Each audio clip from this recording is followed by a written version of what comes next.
दोस्तों, वीडियो शुरू करने से पहले हमारे चैनल को लाइक करें, सब्सक्राइब करें, शेयर करें और सब्सक्राइब तो ज़रूर करें। शुक्रिया। अब हम शुरू करते हैं अपनी वीडियो को। आयशा मेरा नाम है और अब मेरी उम्र 22 साल है। मैं कराची की रहने वाली हूँ, लेकिन जो कुछ मैं अब बताने जा रही हूँ वो इस वक्त की बात है जब मैं सिर्फ 18 साल की थी। मेरे कजिन की शादी थी जो पेशावर में होनी थी। सारे घर वाले बहुत खुश थे और तैयारियों में मसरूफ थे, लेकिन मुझे सबसे बड़ा झटका इस वक्त लगा जब मेरे अबू ने बताया कि तुम इम्तिहानात की वजह से घर पर रहोगी।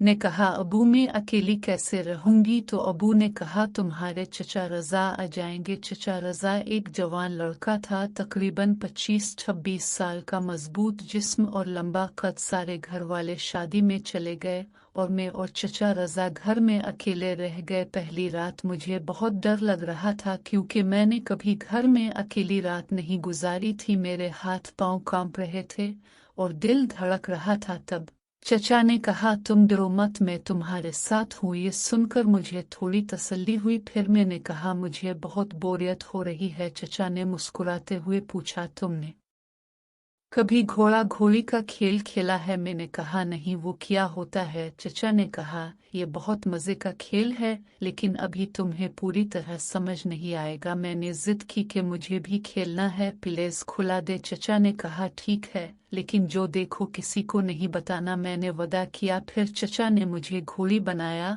और खुद घोड़ा बने में शर्म से पानी पानी हो रही थी क्योंकि मैंने कभी ऐसा कुछ नहीं किया था। लेकिन चचा ने समझाया कि ये बस एक खेल है। फिर जो हुआ वो मैं कभी नहीं भूल सकती। चचा ने पूरी रात अपना खेल जारी रखा और खेलते खेलते हम दोनों थक कर सो गए। सुबह जब उठी तो जिस्म में शदीद दर्द था, ऐसा लगा जैसे कोई गाड़ी मेरे ऊपर से गुजर गई हो। मैंने चचा से कहा, जिसमें बहुत दर्द है? तो उन्होंने कहा, ये तुम्हारी पहली बार थी इसलिए हुआ, अगली बार मजा आएगा। दूसरी रात में खुद चचा के पास गई और कहा, फिर से वही खेल खेलते हैं, मुझे अब पूरी तरह सीखना है। चचा ने मना किया और कहा, ये खेल अच्छा नहीं, हम दोबारा नहीं खेलेंगे। लेकिन मैंने धमकी दी कि अगर नहीं खेला तो अबू को सब बता दूंगी। ये सुनते ही चचा डर गए और बोले, प्लीज अबू को मत बताना, मैं खेलूंगा। फिर खेल शुरू हुआ। इस बार चचा पहले से ज्यादा जोश में थे। मैंने कहा, थोड़ा आहिस्ता खेलें, बहुत तेज हो रहा है, दर्द हो रहा है। लेकिन चचा ने मेरी एक ना सुनी और बोले, खेल में अगर तकलीफ नहीं होगी तो मजा कैसे आएगा? मैंने कहा, थोड़ा सा तेल तो लगा लो, कम अज कम आसानी हो जाएगी। चचा बोले, मैं थोक से काम चला लूंगा।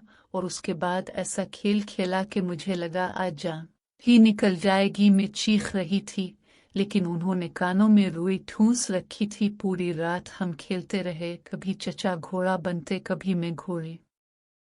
सुबह होने को आई तो चचा ने कहा, अब बस करो, बहुत हो गया। लेकिन मैंने कहा, नहीं, अभी खेल खत्म नहीं हुआ। आखिरकार दोनों थक कर गिर पड़े। सुबह की पहली किरण जब कमरे में आई तो चचा का चेहरा बहुत थका हुआ लग रहा था, आंखों के नीचे गहरे दायरे थे। मैंने कहा, उठो, नाश्ता करते हैं, लेकिन वो उठने की हालत में नहीं थे। मैंने खुद नाश्ता तैयार किया। इस वक्त जिस्म में अब भी दर्द था, लेकिन अब वो दर्द मजा देने लगा था। चचा ने नाश्ता करते हुए कहा, तुमने तो मुझे ही तबाह कर दिया, तुम बहुत शरारती हो। मैंने मुस्कुराकर कहा, चचा अभी ने तो मुझे सिखाया है। इतने में अबू का फोन आया कि हम 2 घंटे में घर पहुंच रहे हैं, घर साफ सुथरा कर लो। ये सुनते ही चचा भाग कर बाथरूम गए और घर साफ करने लगे। मैंने भी मदद की। हमने कमरे से किचन तक सब इतना साफ किया कि पेश लग रही थी।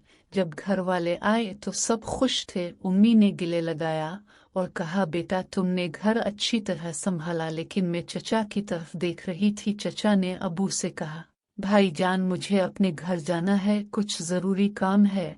अबू ने इजाजत दे दी। चचा ने मुझे लंबी नजर से देखकर कहा, याद रखना किसी को कुछ मत बताना। मैंने कहा, ठीक है। चचा के जाने के बाद मेरे जहन में एक ही बात घूम रही थी, क्या ये सही था जो हुआ मैंने खुद को बुरा महसूस किया। मैं समझ गई थी कि चचा ने मेरे साथ बहुत बड़ी गलती की थी, लेकिन खौफ की वजह से मैंने किसी को नहीं बताया। कई दिनों तक नींद नहीं आती थी, चेहरा पीला पड़ गया था। फिर एक दिन मैंने फैसला किया कि ये सब अंदर नहीं रख सकती। मैंने अपनी बेहतरीन सहेली को सब बता दिया, जिसने समझाया कि अगर खामोश रही तो चचा किसी और के साथ भी ऐसा कर सकता है।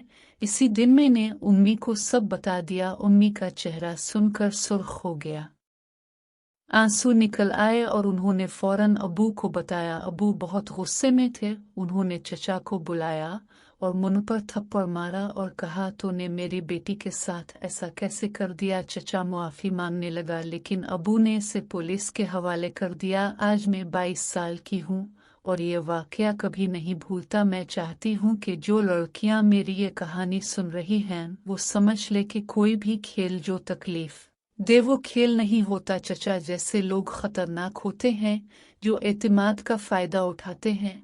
आपको किसी भी बालिग शख्स के साथ अकेली में नहीं रहना चाहिए, चाहे वो आपका चचा ही क्यों ना हो। और अगर कभी ऐसा हो जाए तो खामोश ना बैठे, फ़ौरन अपने वालिदैन को बताएं। आज मेरे अबू चचा के खिलाफ मुकदमा कर चुके हैं और वो जेल में है। मैंने अपनी ज़िंदगी संभाल ली है, लेकिन ज़ख्म अभी ताज़ा हैं। यही वजह है कि मैंने आपको ये कहानी सुनाई ताकि आप खबरदार हो जाएं। अगर आपको ये कहानी पसंद आई हो तो वीडियो को लाइक और शेयर ज़रूर करें और मेरे चैनल को सब्सक्राइब ज़रूर करें, क्योंकि मैं ऐसी ही सनसनीखेज़ और सच्ची कहानियाँ लाती रहूँगी। आपका बहुत बहुत शुक्रिया। अल्लाह हाफिज़। ये एक फ़र्ज़ी कहानी है, मैं तमाम किरदार फ़र्ज़ी हैं। हमारा मकसद आपके खूबसूरत चेहरों पर मुस्कुराहट बखेरना है। कुछ अल्फाज डबल मीनिंग पर मुश्तमिल होते हैं, लेकिन उनका मकसद पाक होता है।